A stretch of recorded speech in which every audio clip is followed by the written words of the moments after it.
Great. Good afternoon, everyone, and thank you, and good afternoon, Minnesota.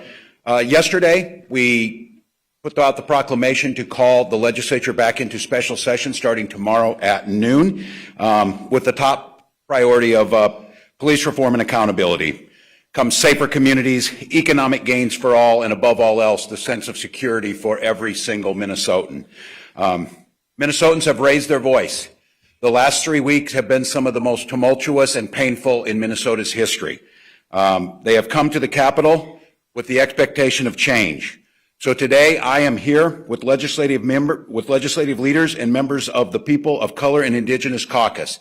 These are the people who were on the streets and calling at 2:30 as their communities were being burned in some cases. These are also the legislators that for years have been raising their voices and asking for the changes that would have made the systemic changes where the angst and the pain that came out of George Floyd's murder could have been prevented. So this is a group of folks who know now, and they've seen it all too often. It's never the right time to address these. It's too hard, let's kick it down the road. Let's do what we can do and then go home. This is a group of people that said no more, that the time is upon us and we need to get it done. The community is telling all of us what they want. Through conversations with community leaders, through the work that Commissioner Harrington and Attorney General Ellison did on deadly force encounters in partnering with this group and community leaders, by listening to the voices of thousands of Minnesotans, coordinated and powerful set of reforms are ready to go. These things have been out there. They have been debated. Some of them have even moved through the House. But we need to make sure that they move through and are signed into law, and then most importantly, are enacted. And it's the group of people here from the Posse Caucus. These reforms have been needed for a long time. These reforms have been thought out. These reforms have been implemented in other places, and the data shows that they work. The world saw the worst of Minnesota 3 weeks ago, and this group up here is committed to making sure that the world sees the best of Minnesota, to making sure that never again will we allow what had happened to continue on. There are going to be proposals around police violence. There's going to be proposals on grants and rebuilding. There's going to be proposals on accountability that make sure the public sees that transparency. And just some examples. I think for so many people, the idea that when we filed through the Minnesota Department of Human Rights, the commissioner's charge of discrimination, and the Minneapolis City Council picked up and banned chokeholds, and then we saw New York City and Denver and other cities start to pick up on this. I think for many, the idea that chokeholds were a thing that happened was amazing to them. And then there's folks who have been listening to the communities and know it's not amazing. It was a part of life that they had seen all too often. One example I would give is, too, when an officer's record of force against members of the community is not gathered and put in a central depository so that we can understand when they apply for relicensing or move to another job, those have to be there. That happens with teachers, it happens with doctors, it happens with lawyers, that there's a record to make sure that you're able to understand what the record looks like. So I am proud to be here today. It's an opportunity for these folks to kick off what will happen tomorrow with an expectation that Minnesota will change the way we do policing. Minnesota will change what accountability looks like, and Minnesota will start to lift up those voices that for too long have felt they haven't been heard. And we need to do it at the legislature. We need to do it with democracy and the people being lifted up. The benefit of that is not only the change that brings to the community, it restores faith that the system can work for them. And with that, I would like to introduce one of the original members of the Posse Caucus, now our Lieutenant Governor Peggy Flanagan.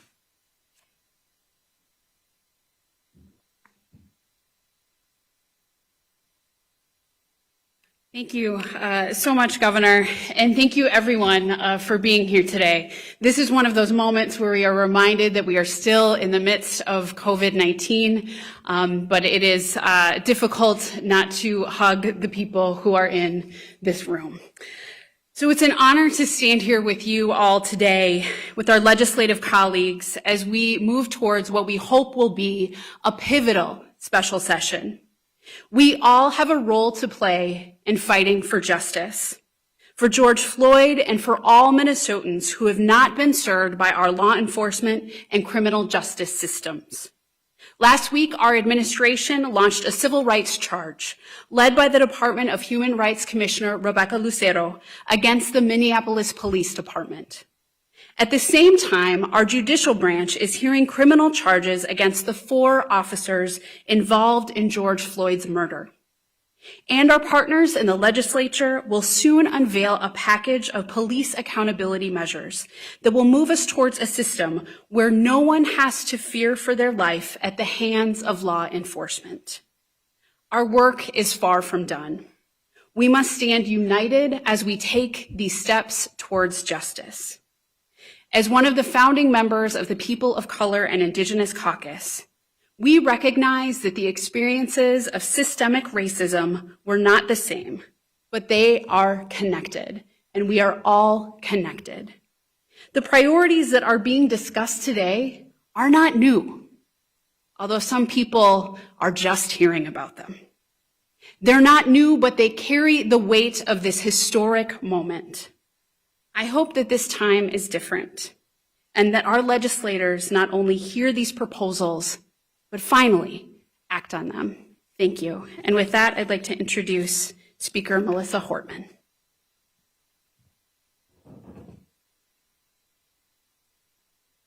Good afternoon. It's a pleasure to be here with all of you and with a former member of the Posse Caucus and a former member of the House of Representatives, Lieutenant Governor Flanagan, and the Governor. Current members of the Posse Caucus who are here with us in the room, Senator Fong He, Senator Patricia Torres-Ray, Representative Mahmoud Noor, our outstanding chair of the Public Safety and Criminal Justice Reform Committee, Carlos Mariani, Representative Jamie Becker-Finn, Senator Bobby Joe Champion, my champion in the Minnesota Senate, Minority Leader Senator Kent, Senator Jeff Hayden, the outstanding chair of the Health Committee in the Minnesota House of Representatives, Representative Rena Moran, Representative Hodan Hassan, and Representative Zhe Zhang. That's not the entire Posse Caucus, but it's a pretty good representation. You know, Minnesotans have come out by the thousands to raise their voices in support of justice for George Floyd and for Philando Castile and for so many others. We must work together to enact change so that our communities can be safe and just for all of us. The People of Color and Indigenous Caucus has been fighting this battle for a really long time. We had a very memorable floor debate in 2017 where we talked about how important protests are. There was a proposal to make the penalties enhanced for protesters and send anybody who was protesting on a freeway to prison for a year. And the members of the People of Color and Indigenous Caucus talked about the value of protest and how important protest is. And no one more eloquently than Representative Rena Moran, who said, "I am the great-granddaughter of a slave. And I am here to tell you that the laws are not always fair and just for everyone. Some people have to protest to change the laws so there's fairness and so there's justice. We can't just take a few steps and say that we've done something. We can't just ban chokeholds and make the duty to intervene that's already policy in 81 of 87 counties, the law of the entire state, and then pat ourselves on the back as though we've done something. Minnesotans are asking us to be big and bold and make systemic change, and we are ready to do that in the Minnesota House. With that, I'd like to introduce Senator Kent.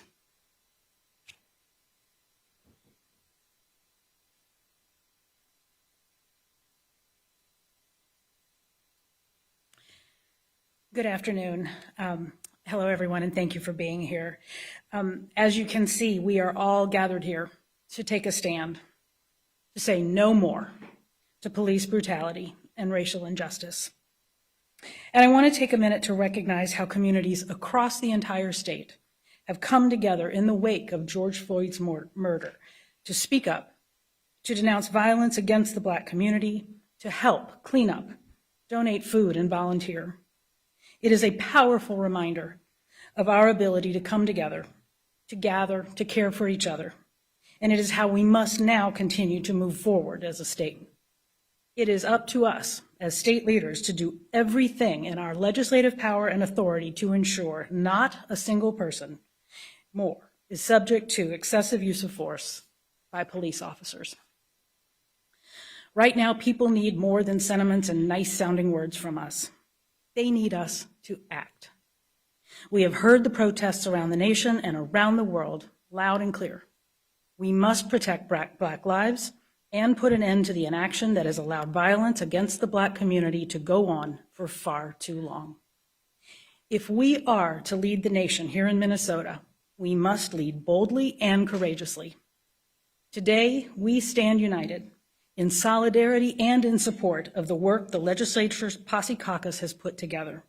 They are leading the way in this work, and we must ensure that work is passed in the legislature. This work must be done in true partnership with the governor's administration, our colleagues in the legislature, and communities across the state to ensure critical legislative reforms are passed this special session, not 6 months from now, not a year from now. We can't fix everything in a day, week, or month, but Minnesota and America is watching to see what our first step will be. We have the opportunity to set the bar high and lead by example, not tiptoe around the issue of racial injustice. This special session, we must act. This work is ours. Thank you. And I would like to introduce my colleague, Senator Jeff Hayden.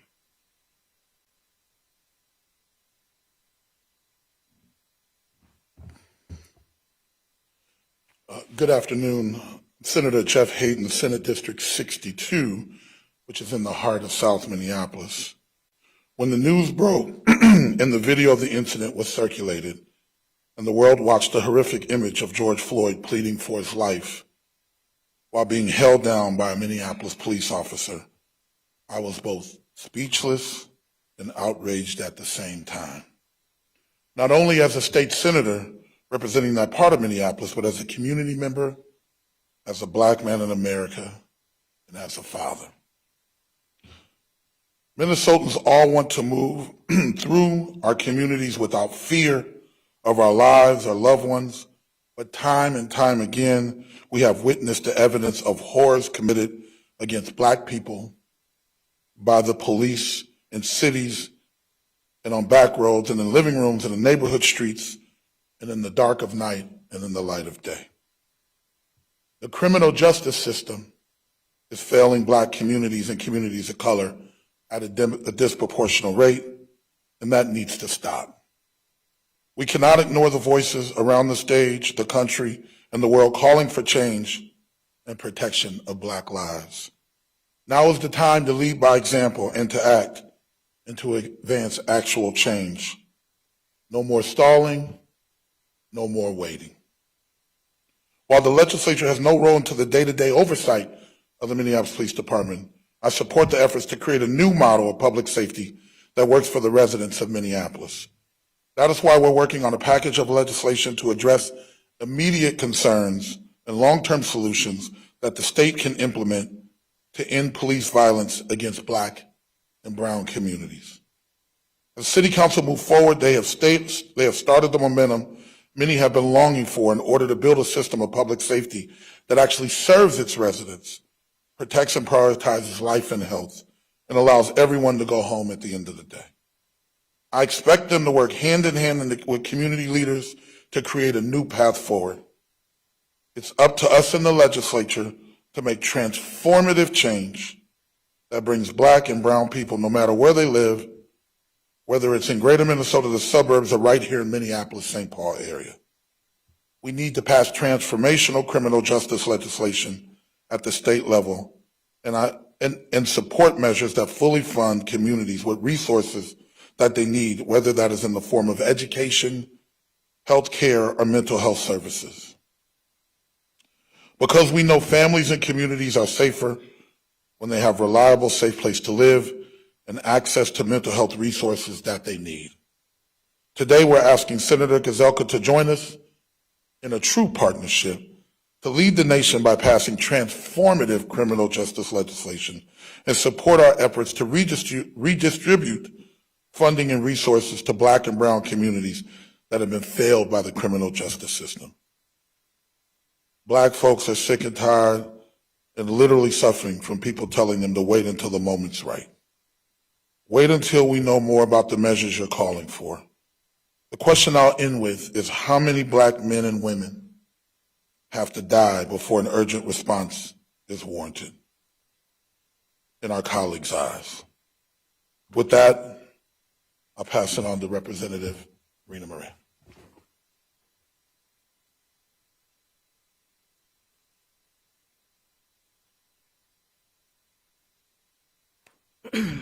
Good afternoon, everyone. Rena Moran, representing District 65A in St. Paul. I just want to thank the governor and the lieutenant governor for supporting police reform, supporting police accountability, and to stop police brutality that has happened and continues to happen in this state. As not only as a legislator who believes that the laws and policies that we have had our police officers working under, that protects our police officers when bad actors show up and use deadly force, is unacceptable. And so, along with the governor and lieutenant governor and the legislature, we are introducing bills that we believe will help keep bad actors accountable for actions that are wrong. We are looking at legislation that gets to the roots of protecting bad cops. We all know that not all cops are bad, but we also know that not all cops are good. And the bad cops make the good cops look bad, and the bad cops make the institution look bad and distrustful. We live in two worlds, some of us. We live in a world where some of us sees the police as law-abiding, doing their job, there to serve and protect. And the further you get out the city into the rural community, we see, and I hear my colleagues and others from the rural community talk about, how wonderful the sheriffs of the towns and police officers are. They live in the community, they know the families. We probably go to the same church. But I tell you, that is something that the Black community wants to see and feel too. That is something that we need. We need that connection. But for us, for my sons, for so many others, if we walk down the street, we ride our kids, ride our bikes, or whether we're driving a car, to have a police officer come up behind us makes us tense, makes us sweat, makes us fearful, not because we're doing anything wrong, but because of the interaction and relationship that we have seen that comes from police officers. And so when bad people do bad things, they have to be held accountable and not be protected. So these laws is about that. These new policy provisions that we will be bringing to the House of Representatives and the Senate is all about that. And we are asking our senators who pride themselves on law and order, who pride themselves on the sanctity of life, to stand with us and make sure that we are keeping bad police, bad actors from hurting, killing folks from the Black community, from community of color across the state of Minnesota. Just want to thank you all for being here, because we have to do some transformational work here. This is about justice. It's about justice for all of us. And I stand with a governor and lieutenant governor that says that they're looking to make us a one Minnesota. This makes us a little bit closer to that one Minnesota that we all look for and we all thrive for. Thank you so much. And I will pass it back to our great governor. Thank you. Representative Moran. Before we take questions, I'd like to say the leadership that's here is phenomenal. Also, personal thank yous here. Many of the people here are mentors to me, have taken the time. I have walked and learned about the beauty of Hmong culture with Senator Herr on many occasions, and the contributions to our economy, to our culture, to who we are as Minnesotans. I've walked through businesses with Senator Torres Ray and Representatives Hassan and Noor talking about our Somali community and the beauty that it brings to making who we are as Minnesotans. Countless stories. I've answered the phone to hear, as I've said before, righteous anger from Bobby Joe Champion, who said, the time is now, you need to move. These are mentors who've taught me, each and every one of them. Representative Jamie Becker Finn we've worked on issues as diverse as criminal justice reform to chronic wasting disease in deer, to understand how they work. These communities, this community that sits in front of you is who Minnesota wants to be. And they are crying out to have what every Minnesotan should expect to have. And I would just say one member is missing here, and the Lieutenant Governor reminded me of this morning. Representative Ruth Richardson told a story that a mother's love for a son can only be told, and you could feel it. But the sense of fear to having a teenage son and having to have that talk, and the gulf between thinking how she viewed Minnesota and how I do with a white teenage son, and simply asking for nothing special other than a mother's peace to know that her son can walk in Minnesota with the same sense of pride, dignity, and security. That's all we're asking for.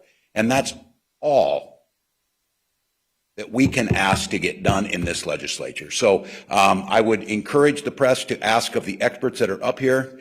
Carlos and others have spent the last year and a half teaching me and teaching our administration about what needs to be there. They are the experts, and it's coming from the community. And with that, I would open it up for questions. Governor, we've seen the city of Minneapolis try to take action on warrior training in the past, and that led to a very public standoff with the union and them saying that officers have the right to train in this style on their own time. Is that something that will maybe be addressed? I know that some of this, Carlos has talked about this. I think this training piece is really important. The one thing I would say is that we are in a totally different space in the world.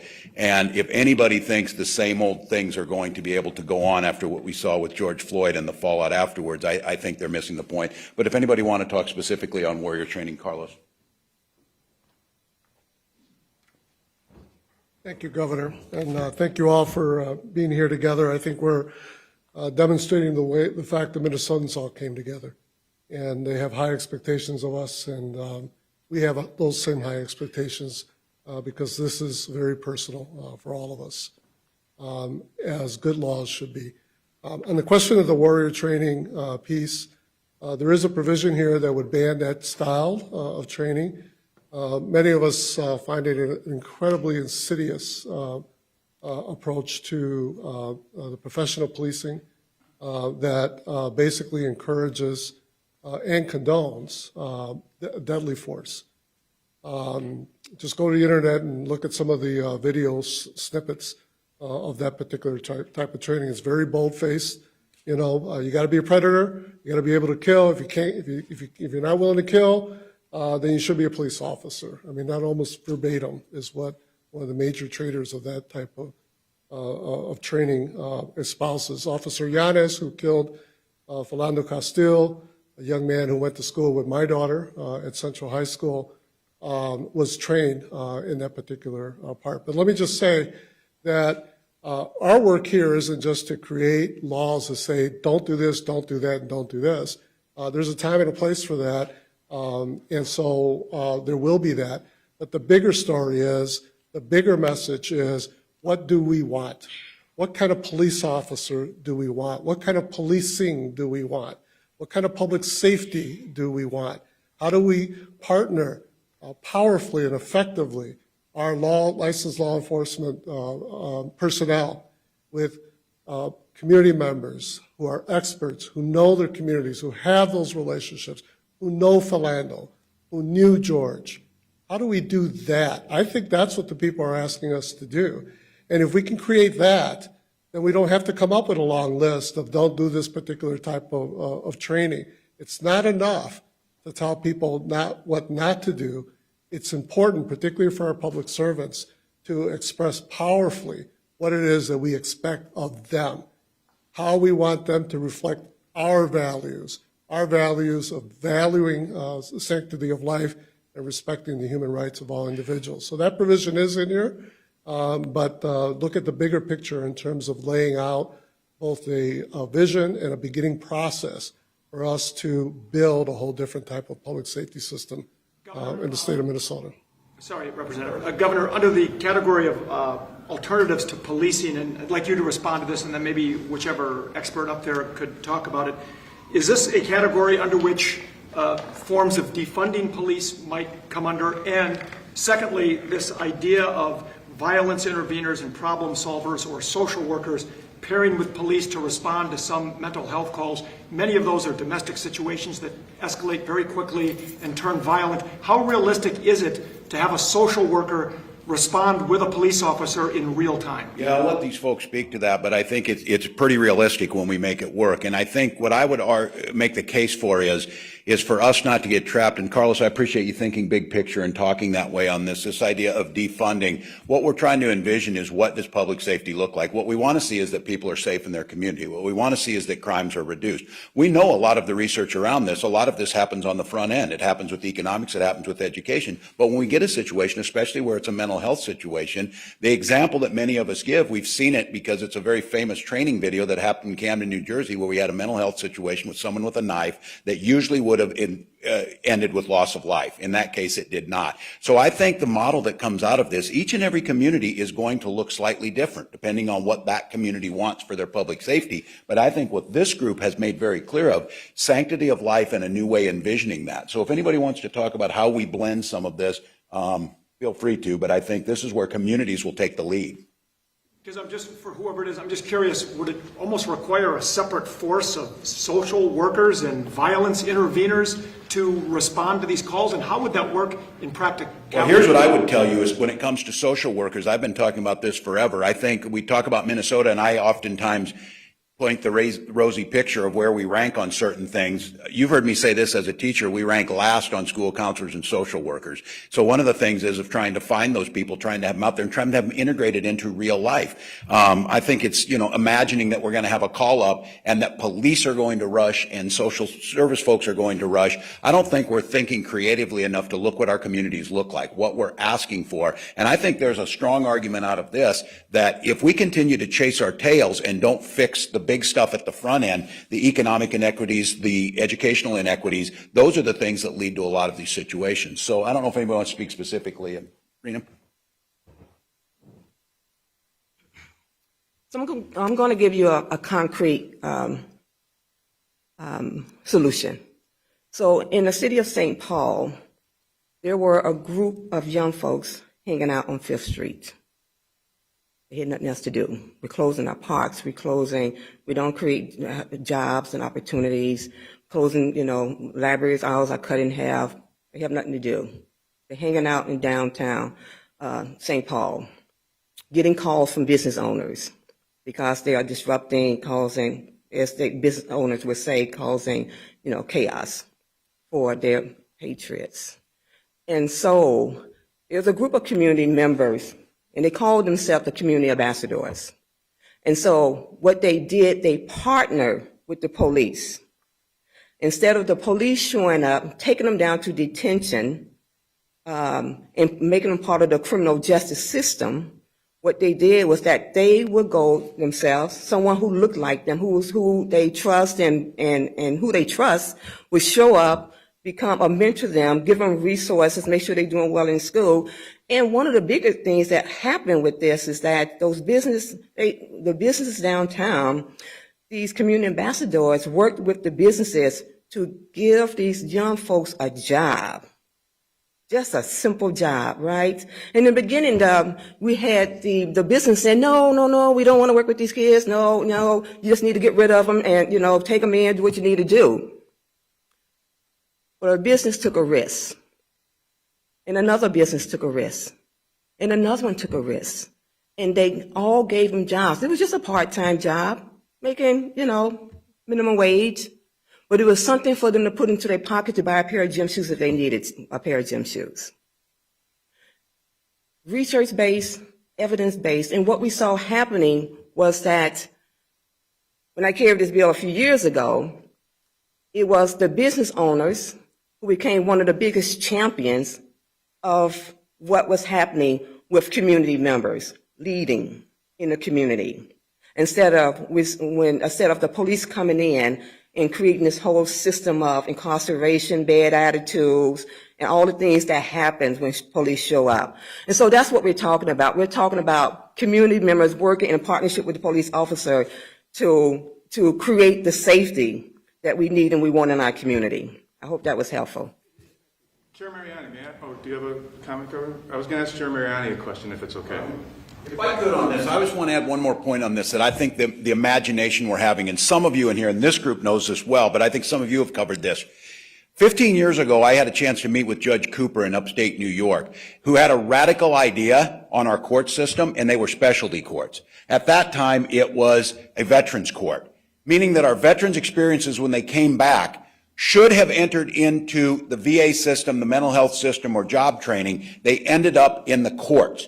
And the idea of that is the specialty court used outside resources to divert from a system of crime and punishment to a system of healing and moving forward. That has now morphed into the idea of treatment courts, that people end up in our criminal justice system because of addiction issues that come to them or violence. And we start to now, instead of putting them in that situation, we put them on a path to healing. That model was alien to people. And there was the belief, oh, you're letting them off easy. You're letting them off so much easier. It's not easier. It's a different approach to it. And I hope we start thinking that way of that's how this is the change. So please, Carlos, I think you had the next one. Chair Mariani, this is a almost embarrassing process question, and I think perhaps Speaker Hortman may have an answer to part of this question.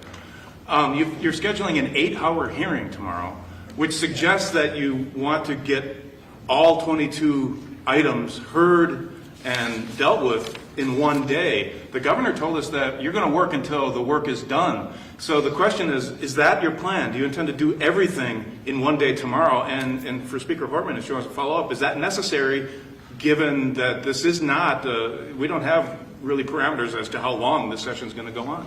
Yeah, thank you for the question. No, it's not our intent to accomplish everything in a long day.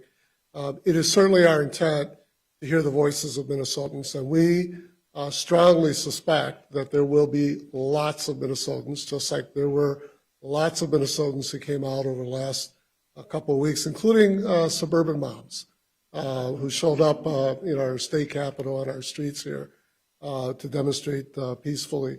And so part of what we do in the legislature, and we do it proudly, and it takes a lot of patience and the willingness to sit for a long time and to keep your mind and your hearts open genuinely, is that we listen to the people of Minnesota. That is the beauty of our democracy, of our decision making, so that you don't just have folks who are disconnected from the realities of the everyday people who live in our state. And so the intention tomorrow is to be able to roll out the technical language. We're going to come back in a few days. Our process is that will be amended and changed. I've got some amendments as well. I've never introduced a bill on day one that looks like the same bill on the last day when we finally get it signed. So we're going to do that process, but an important part of that process is to listen to the voices of the people. And I'm thinking we're going to be there for quite a while, and quite honestly, it's going to be a privilege to be able to hear that. Let me just add one more thing very quickly on this issue of community-led, community-centered policing.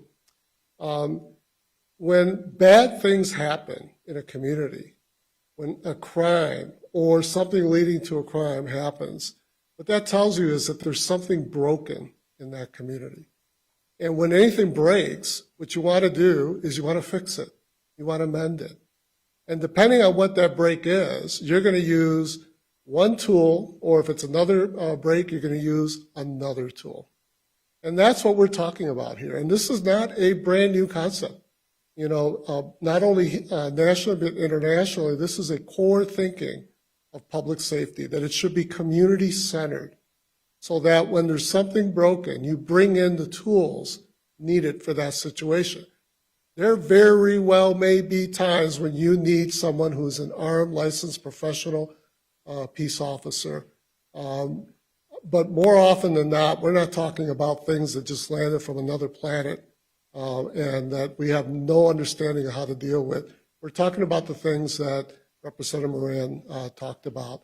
I think the people are fascinated. I think they get it. I think they want it. They have already that rich experience to do that, because the alternative with the one-dimensional approach, of a heavy use of force and the ability to use deadly force to solve every single problem is only going to be, particularly in a society that is unfortunately been handed this incredible racist legacy, is what we saw a couple of weeks ago with George, and that we saw with Philando, and that we just see over and over and over again. So just to put a little bit more character and description around what we mean by community-centered policing.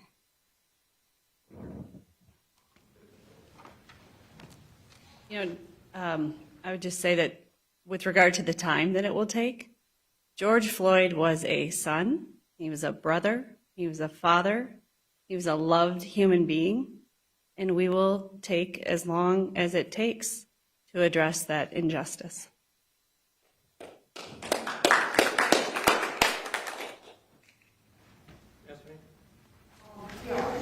Oh, sorry. Summaries here, the issue of having police officers activate in the community. Police said today that less than 7% of their police force lives in the city of Minneapolis. The city of St. Paul, very clear, it's like 13% to 20%. What do you think of that, and is that perhaps contributing to the problem? Well, thank you for the question, and I know that it is, I know that we have a kind of a list here that we're working off of, but there are plenty of more that Chair Mariani and others in our caucus has put together. So we do believe, and I do believe, I think that the statistic I heard, and you may have the more updated, is 90% of Minneapolis police officers live outside of the community.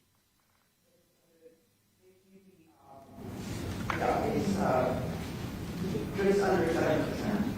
Just under, so that's Just under 7%. So 93% live outside. 6.95%. I didn't make them match, but I got you there. So I think we're in the same one. So I think that we want to have law enforcement officers that know our community. I think that we want them to be active in our community, and we think that if that's so, all of us live in our community. We represent our community. We have to go to the grocery store. We have to go to the pharmacy. Well, there ain't many pharmacies left in my district, but as they come back, we have to go to the pharmacy. We have to interact with our community. And so we think that along with all of the measures that we're going to put through in the transformational redesign that the Minneapolis City Council is working on, we really believe that this idea that there's a prohibition that you can't set the number. And that really gives local government the idea to set a number, but the idea that you can't mandate it really is counterintuitive to me, and I'm not sure what former Representative Sheriff Stanek had in mind, that I wasn't in the legislature. However, we think that that's a really important notion, that local government can set those numbers, and we think that that really helps with the relationship that law enforcement, as we move forward, has with the community.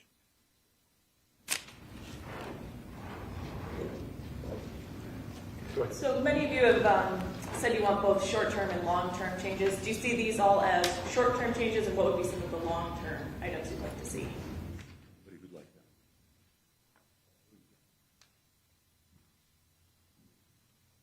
State Senator Bobby Joe Champion from Senate District 59. I think whenever you think about real change, you think about what needs to happen expeditiously, and then you have plans for long-term opportunities as well. And I think it's important for us to remember that what we're trying to do is have a comprehensive discussion about what needs to happen in order for there to be real change. you'll see that even on the police accountability and reform legislative priorities, even though there are some other things that should be included there as well, that's very diverse. Because when you think in terms of, let's say, voting restoration, even though a person would think immediately, why would we have that there? Voting is the bedrock of our democracy. And we should want to make sure that a person's voice is being heard at all times, no matter if it's local elections, school board. People should be heard. And when individuals are heard, then they feel as if they're a part of the process and that they can continue to work towards making this world a better place through their voice of electing the individuals and representatives that they want to have in various places or spaces. So I hope that as we begin to continue to have this important dialogue, that it doesn't stop at dialogue, but it is a part of action. I heard a person say the other day that love is an action word. So sometimes we say we love each other, but love is demonstrated even in difficult moments. I often think about one of my favorite phrases that Martin Luther King stated, even though I can think of others, but one that's really important to me and I think is really important now, so as we use it as a guiding principle, it says the ultimate measure of the man is not where he stands at the time of convenience and comfort, but it is where he stands at the time of challenge and controversy. So when we think about us being Minnesotans and how we want the rest of the world to see us and how we want to impact the rest of the world, it will not only be from moments where things are good, but it's also during those challenging times when we rise to the occasion and we understand that we're joined by our human spirit and we use that energy to move forward.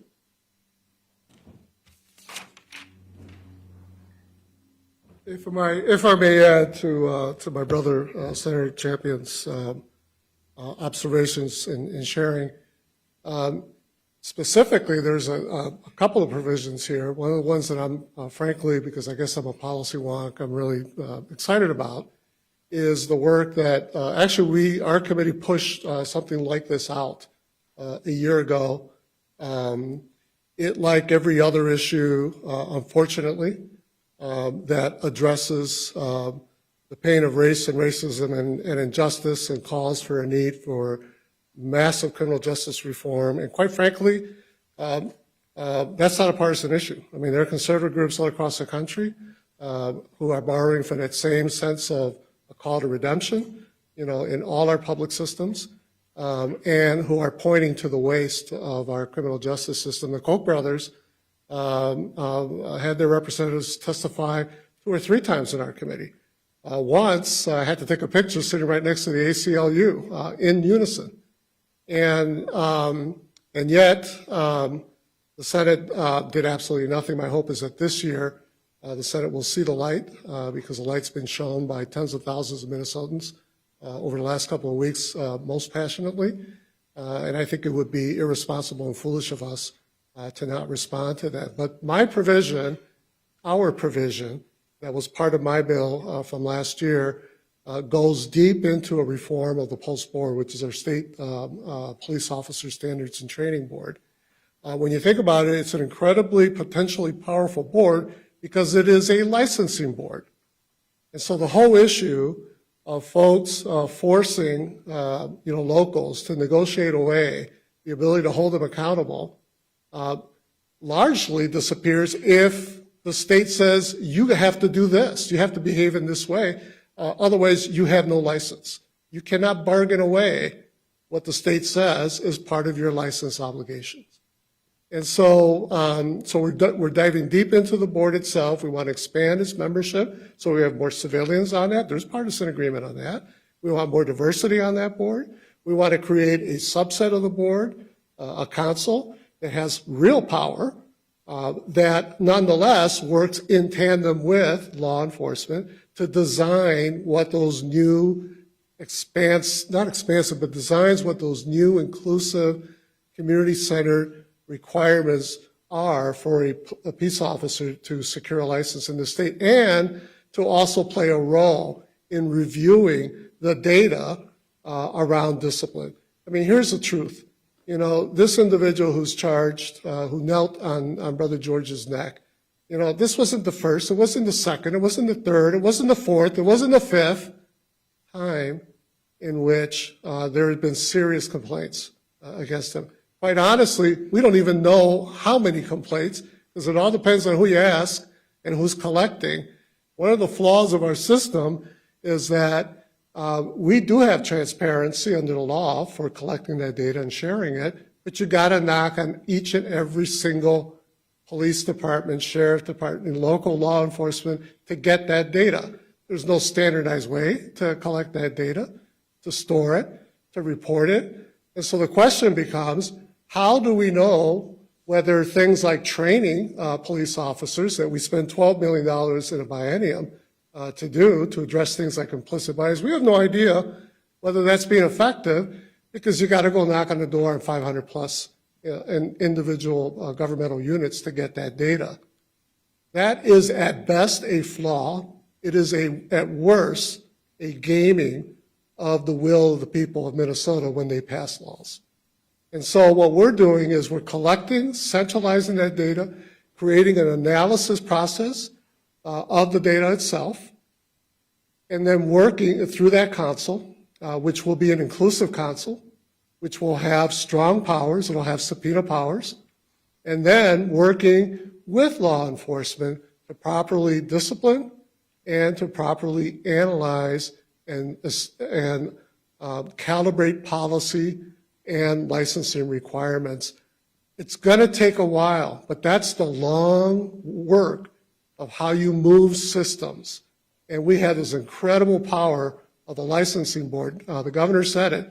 You know, I mean, if you're a teacher in this state and you do something bad to a young person, your license is gone, like fast. You know, we have almost the opposite here. This is not a slam on our law enforcement. I have family who are law enforcement. You know, it's, we have a system that's not meant to respond timely, respond in an informed way. And our goal is to be able to create that within the existing structures and strengthen them so people can believe again in things like our law enforcement systems. May I ask about the Max Mason issue tomorrow? Yeah, sure. As I only recall vaguely, but I seem to recall there was some question, perhaps it was with the Chief Justice, as to whether the board has the authority to make that decision. And I'm wondering if you've discussed that with the three members, if you kind of already have a deal there. Yes, the Max Mason pardon will be heard tomorrow morning at 9 a.m. And we believe, and there may be some discussion tomorrow on this, we believe that the interpretation is that the pardon board does have the authority to grant posthumous pardons. I, at this time, have not heard a challenge to that analysis, and I think since we did it in December, there's been quite a bit of work, quite a bit of research, and quite a bit of scholarly work on it, and I think we've landed. I certainly don't want to speak for the Attorney General or the Chief Justice, but at this time there has been no formal pushback that is within the purview of the Board of Pardons. A couple of questions about the statute situation. Sure. One of you and then a question for the Lieutenant Governor. For you, who was it that made the call to not have the State Patrol intervene? The State Patrol in charge on the ground would have made that, as they always do, assessing the situation where, if it was believed that would have escalated or not, would have been the call. And I don't know who the patrol officer in charge was at the time.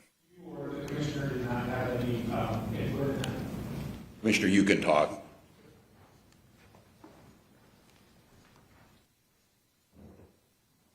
John Arrington, Commissioner of the Department of Public Safety. The captain who is in charge of Capitol Security let me know just before yesterday's press conference that there was a protest scheduled for about 5 o'clock leaving from Minneapolis and the conversation was that they were going to take down that statue of Christopher Columbus. The State Patrol organized a team of about 25 troopers at the Capitol. They took the protocol that we have standard, that we've always used, and in fact, it's the protocol that we use regularly when we have protests, to have a senior representative of the State Patrol to go out, talk to the folks that are organizing the protests, and then create what what are the rules we're going to have here? Is this a peaceful protest? Is this going to be an aggressive protest? And that determines what our position is. The captain went out with a representative from the Department of Public Safety, Nigel Perrault. He's the Native American liaison from the Department of Public Safety, to have that conversation with the protest leader. As they were having that conversation, members of the group threw a rope around the statue and pulled it off. With all due respect, our video shows a very passive negotiation went on for several minutes where the leader of the protesters told the trooper very specifically, we're going to put a rope around that and we're going to pull it down. He then, minutes later, walked away, left the protesters and the statue unattended, and it came down minutes later.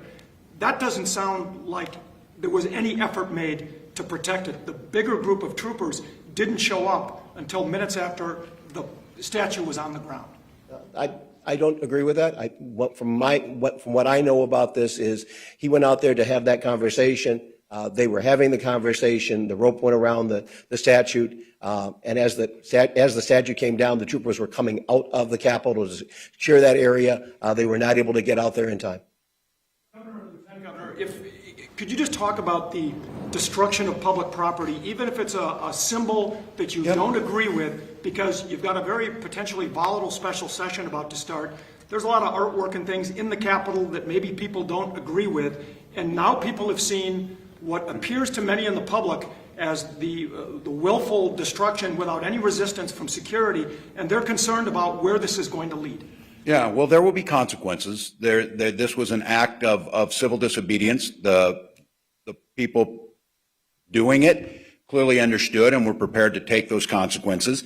Each of these incidents is deciding, and we've seen it in this room over the last few weeks, the criticisms of being too aggressive with the use of chemical weapons and other non-lethal, and then some cases of being overly aggressive with them.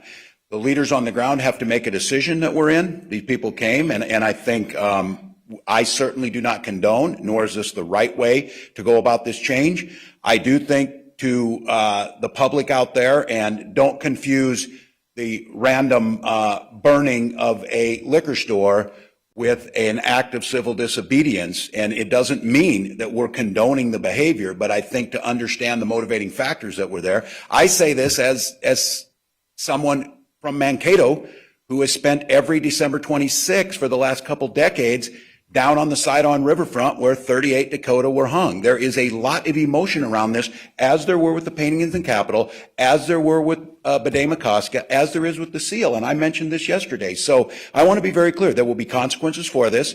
They will be accordingly to what our laws are about doing this. We are going to, and I'm going to tell people, we have to create a system where people feel like we can have a debate and an outcome on this. But quite honestly, I think when it comes to the Capitol grounds, many folks don't know how to do that, and I'm not certain they feel like there's a way to remove them. So I just want to be very clear. I won't condone the behavior. There will be consequences for it. It was an act of civil disobedience that we need to make sure people feel that there is a proper outlet to address what are legitimate concerns around what they view as a genocidal monument that they have to walk to in their democracy. You've been very outspoken about that statue. You're also ahead of the commission that could have done something about it peacefully. Have you attempted to do that, or when you were in the legislature, did you propose legislation to remove it? So first of all, I'm not going to perform for folks. I'm not going to feign sadness. I will not shed a tear over the loss of a statue that honored someone who, of his own admission, sold 9 and 10-year-old girls into sex slavery. So let me start there. In my role as the Capitol Area Architectural and Planning Board Chair, or the CAP Board as it's called, I want to be really clear. We need to follow a process that's important and, frankly, long overdue about the artwork, the imagery, the symbols within the Capitol building and on the Capitol grounds. All Minnesotans should feel safe and welcomed and valued when they step into and on the grounds of their house, the Minnesota State Capitol. And to be clear, the current process is not well defined. We have had these conversations at the CAP board, and we will continue these conversations because even those who are familiar with state government have not heard of the CAP board. And this indicates that we need to do things differently. In partnership with the Minnesota Historical Society, we need to evaluate and reevaluate what is displayed at the Minnesota State Capitol. We need to build a process that is accessible, proactive, community-driven, and transparent. In the terms of the statue of Christopher Columbus, I wish we had a better process that had been followed. I wish the removal had been different, but I am not sad that it's gone. Columbus' legacy was setting in motion generations of violence, rape, and genocide against indigenous people who were already here when he arrived. We have this myth of a man that Columbus sailed the ocean blue in 1492. And now my daughter knows Columbus as the man who got lost and hurt people. Placing a statue of a historical figure on the Minnesota State Capitol confers an honor to their legacy. There is no honor in the legacy of Christopher Columbus. To remove a statue or choose not to place one there in the first place is not an erasure of history, but a reckoning with it. And I will just say, we've had these conversations for a long time. To answer your question, Tom, I was one of the co-authors on the need to remove that statue and to rename Columbus Day Indigenous Peoples Day, which I am still in support of. Go ahead, Neil. A couple of things. One is you're the chairwoman of the Capitol. It's the executive secretary told me today that it's your power to call a meeting whenever you wish. When is the meeting going to be scheduled, and what do you want the CAP board to do now that the statue's gone? Yes, that's a great question, Theo. Thank you for that. So the most recent meeting that we had was March 10th, where we talked about how exciting it is, frankly, that a statue of Nellie Stone Johnson is about to be added to the Capitol. And I can't think of a better person who embodies the kind of legacy that we want to honor in the state of Minnesota.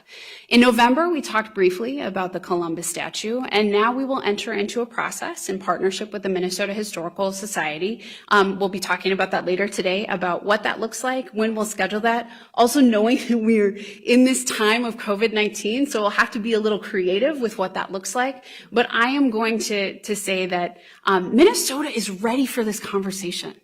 It is clear in this moment that these images, that the artwork, that the pieces, frankly, the state seal that our state was founded upon, have everything to do with this moment that we find ourselves in right now. And even the two paintings that were removed from the governor's reception room when Governor Dayton was in office were placed on the third floor, where there's not as much traffic. And there was some interpretation of that artwork, which was necessary, because not everyone agreed with the depictions in those paintings, myself included. But in some ways, that has been the most Minnesota nice response to how we deal with racism. We're going to take it out of this room, and we're going to hide it away, and we're not going to talk about it. So we are done with those kinds of processes. It is interesting, and I use that in the most Minnesotan way possible, that I am the head of the CAP board in this moment. I take that responsibility incredibly seriously. I will work in partnership with the other members of the CAP board, along with the Historical Society, to ensure that we create a Capitol and environment where everyone feels safe and welcomed and included, and the very important conversations that we need to have here, that we are creating an environment where people can reimagine and they can dream what is possible together. Thank you. free-for-all? I mean, if you're going to call that an act of civil disobedience, what are you going to call it if a right-wing group decides that they're going to tear down the statue of Floyd B. Olson because he was too close to the communists? Yeah, well, these are the conversations that the Lieutenant Governor's talking about. We have to be able to have them. We have to create a space. I think the situation is people don't feel like there's a space to have this. They don't feel like there's a space to have that discussion. And I think what comes out of this is, and she's right, it's in the context of the moment that we're in, we need to do that. And I, again, say there will be consequences that I think are going to be fully accepted by the people who did it. We wanted to make sure, and again, this is a dangerous act. We don't want the statute falling on anyone. I think many of us were surprised it wasn't anchored. I mean, there's a lot of questions that come out of this, but we're not, I'm not saying that we're going to condone it, but I think the Lieutenant Governor's point on this is that what that symbolizes and what we haven't talked about can lead to those types of things. So I'm ready for this conversation. I think those are valid questions to ask. We have to have society that functions in a peaceful manner and that moves forward. But I do think it's important. And if those who want to try and make the case that this is equivalent to randomly burning or looting a store by indigenous people who have been speaking up for generations, the very people who did this have been trying for years to get it removed. That's a very different thing. I'm going to go back to the previous set of topics, if you don't mind. Sure. Earlier this year it was realized that the only jobs in the state of Minnesota, public or private, where a box is included asking about criminal records, is for applications to state of Minnesota boards and commissions, which is ironically includes the post board. Yes. You, the Secretary of State, the Human Rights Commissioner, many members of the legislature said that was going to be fixed in this past session. And as near as I can tell, there wasn't even a bill introduced. So is that something that might come back in this special session? That's a great question. Yes. And I think for many of us, many were surprised that when that was brought up last year, that was the case. Yes, the banning the box is important. It's systemic, like Senator Champion talked about with voting. These are not peripheral issues. They're really important. So, go ahead. I would certainly encourage us doing that. Thank you, Governor. I want to thank the Governor. I meant to do this earlier just to say thank you for his great leadership. This is a very important question because I was the author of Ban the Box. And so that's one of those things that we thought was fixed and was included in the legislation that we passed. It is something that we are committed to changing or making sure that we close that loophole, because we do think it's important for all individuals to be judged on their skills and qualifications and not on their past. And so we don't want anything that would hamper that opportunity. So we will continue to work on that. I did put forth a bill in order to close that loophole. In fact, how I found out about it was because my representative Dean was seeking a certain position, and he was asked that question. It was there. So we all recognize the importance of banning the box because we want to make sure that people can be gainfully employed and we can use their skills and qualifications in other like ways and manners. And so we don't want anything that would hamper that. That the reason that a bill wasn't introduced because there was a fear that the Senate perhaps would use it to, in fact, put the box back in other applications. And there was a fear of opening that door, so that's why it wasn't brought up as an issue. Is that true? So let me say for the record that it's not true from our vantage point, because we do not fear anything that the other folks across the aisle could potentially do. We think that we will win this conversation because it's not a partisan issue, it's really a bipartisan issue, and that we all should be working together, just similar to what the governor said around voter registration. What I didn't mention before about voter registration is that of that 47 to 50,000 people, 64% of them are from outstate Minnesota, where only 36% is from Hennepin and Ramsey County. So when we think in terms of this question around closing that loophole, we will continue to do that. It wasn't out of fear. I will say that we've had some challenges in the Senate of getting our Senate Republicans or the Senate majority to hear certain bills and to make sure that we are operating together, because we really should all be operating in the best interest of Minnesotans. And so we'll continue to call on our good friends across the aisle in order to do what is in the best interest of Minnesotans and not in the best interest of one's ideology. Representative Jamie Becker-Finn, Roseville. I'm glad that Senator Champion brought up the voter restoration piece again. I have folks from my community reaching out to me and asking me, you know, I thought I was a good person and now I don't know if I'm doing enough. You know, what can I do? And so what I'm doing right now is reclaiming my time a little bit. And I know you all are really good at asking questions, but I want to get us back to this voter restoration piece because it is key to this entire movement that we're doing here. Everything that's in all the other things in our package are dependent on government. And, you know, the different boards, the different commissions, the BCA, the Department of Public Safety. And the way that we hold government accountable is through our votes. Voter disenfranchisement is a way of allowing some folks to have power at the expense of others. And a concentration of power is a mechanism of oppression. So when we wonder about how we got here, you know, you'll hear folks say it's been 400 years in the making. Well, for some of our communities, it's been even more than 400 years as we talk about going back to 1492. And we have to look at how our systems were built because they were meant to benefit some people and not benefit others. And so if a pillar of our democracy is the idea that every person gets a vote, but certain categories of people are disenfranchised from having that vote, then they don't get to be part of the democracy that we're building. They don't get to be part of government. And so, you know, I've heard from folks, you know, asking like, how does the restore the vote piece fit in? It is absolutely critical. And when we talk about the question about long-term change and a legacy of moving things forward, giving folks the ability to vote is the most core thing we could possibly do right now to give folks a voice in what their government is doing and how we move forward. And so I don't want us to lose sight of that as we ask lots of questions about a statue. So I really hope that folks will be paying attention to the Restore the Vote movement because it's incredibly important at this time for the reasons I just stated. I want to close out before we'll take one more question at the end, but I want just a minute or two. I want our representatives who are here. These are folks that represent tens of thousands of people, many of them who feel like they're invisible to the system, and these are leaders that are speaking for them. So Representative Noor. Good afternoon. My name is Representative Mahmoud Noor. I represent District 60B in Minneapolis. Equal justice under the law. Equal justice under the law. That's what we're asking for. That's what we want. That's what we demand. There's nothing greater than that. George Floyd was murdered in the hands of Minneapolis police. My community that I represent, the constituency that I represent, are demanding action. We can't wait for anybody else. This is the time. This is the moment. We have to get things right.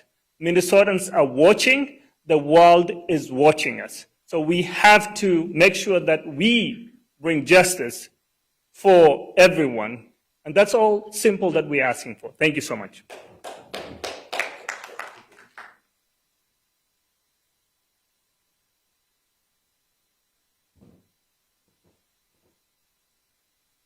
I want to take this opportunity to thank the governor and the lieutenant governor for bringing us together.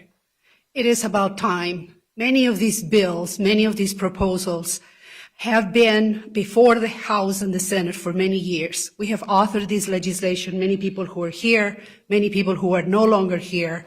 We have been asking for this for a very long time, and we finally have a group of people that are coming together with our administration to really look at how do we put this in place, how do we act, and how we model this to the nation. So I am very proud to be part of this group, very proud to be working with this administration to bring our state together. And those people who are refusing to be part of this moment that will change the history of our state and probably will show the nation how to act and how to address these injustices that have occurred in this country, better watch that video again, because that's what we're talking about today. They need to watch the video again to see what is that we're trying to change. So thank you, Governor, and thank you, Lieutenant Governor, for your courage and your leadership.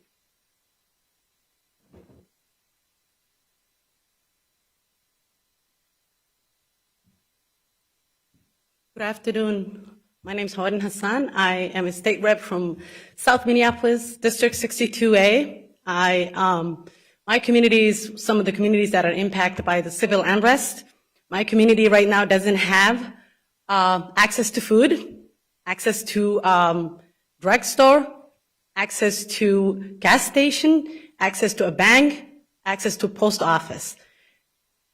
But that's only at the service. That problem is only at the service. The struggle and the injustice that has been happening in this community and many communities, Black, Brown, and Indigenous communities, has just risen up to the level that right now we must do something about this. This is not about right versus wrong. It's not about liberal versus conservatives. It's not about Black versus white. It's right and wrong. And injustice that happened to George Floyd and being murdered by the hands of police is wrong. And I join every single one in Minnesota to join us, the route to justice. We're seeking justice. Thank you.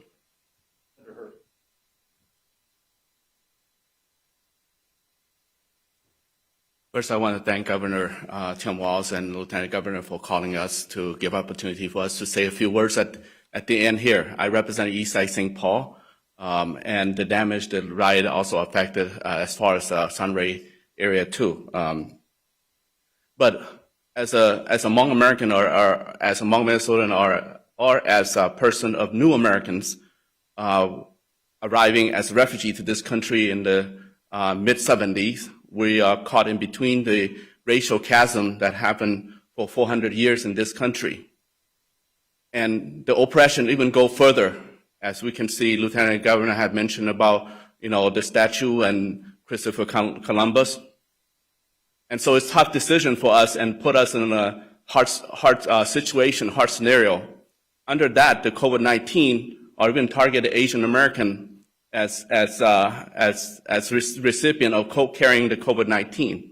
So it put us in a very, very tough situation at this time.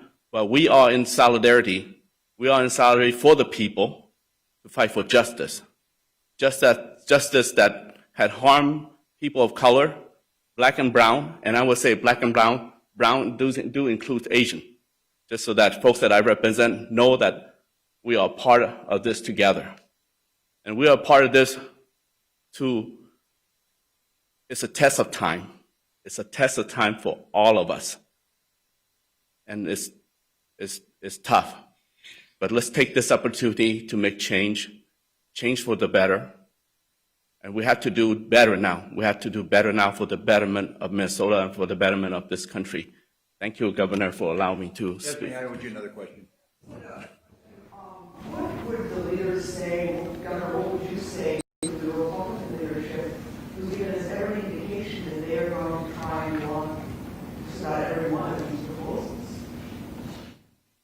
Well, I would just, I believe, and you've heard me say this for the year and a half that I've been governor, I believe that we're doing this as well as anybody working together. I understand, and Representative was very clear about this.